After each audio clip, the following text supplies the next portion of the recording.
उनकी कुर्बानियां आज हमें सम्मान के साथ इस देश का नागरिक कहने का हक दिया पूरी दुनिया में।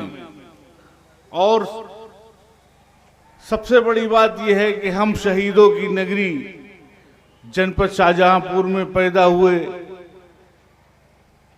सबसे ज्यादा उनकी कुर्बानियों को, उनकी माओं को,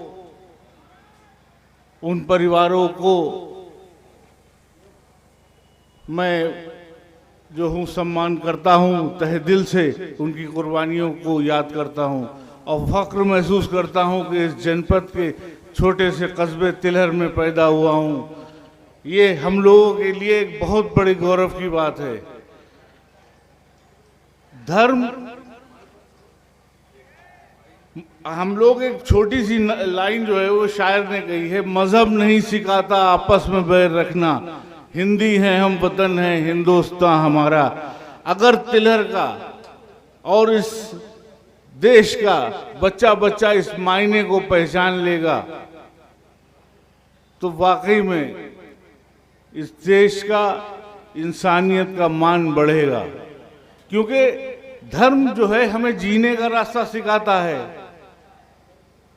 हम हिंदू हो सकते हैं, हम मुस्लिम हो सकते हैं, हम क्रिश्चियन हो सकते हैं, हम तमाम धर्मों में हो सकते हैं, लेकिन हम कहीं ना कहीं पे जाकर भारतीय हैं।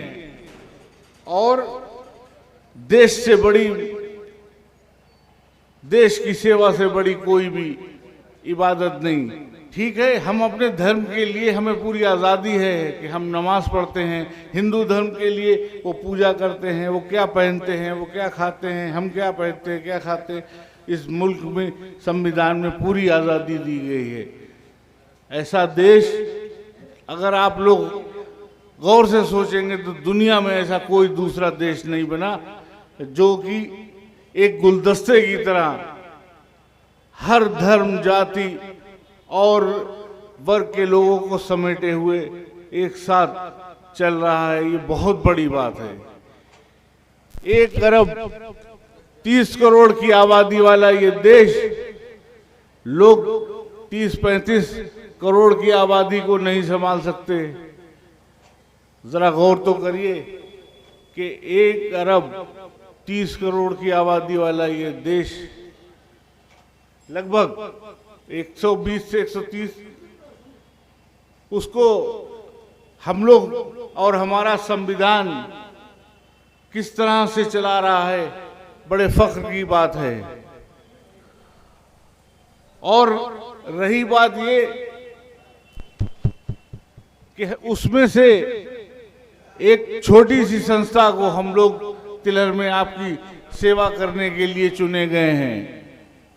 इसी तरह से जिले पे, प्रदेश में, देश में इकाइयां हैं जो सरकारों के रूप में काम कर रही हैं। मेरा मानना यह है कि हम जब किसी महत्वपूर्ण पद पर बैठें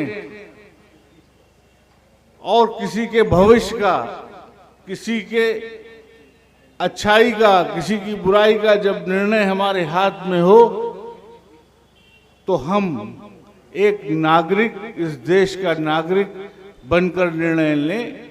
हमारे अंदर कहीं पर भी हिंदू मुस्लिम की या किसी भी धर्म या जाति की भावना नजर नहीं आना चाहिए। ये भी अपने आप में जो है वो देशभक्ति का कहीं ना कहीं पर आपको दर्शाता है।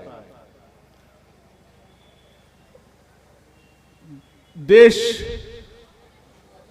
नियम और कानूनों से चलता है। हर जनप्रतिनिधि जो सीट पर बैठा है, चाहे वो यो साहब हो, मैं हूं, सभासदगण हो, संविधान से बंधे हुए उसके हाथ होते हैं।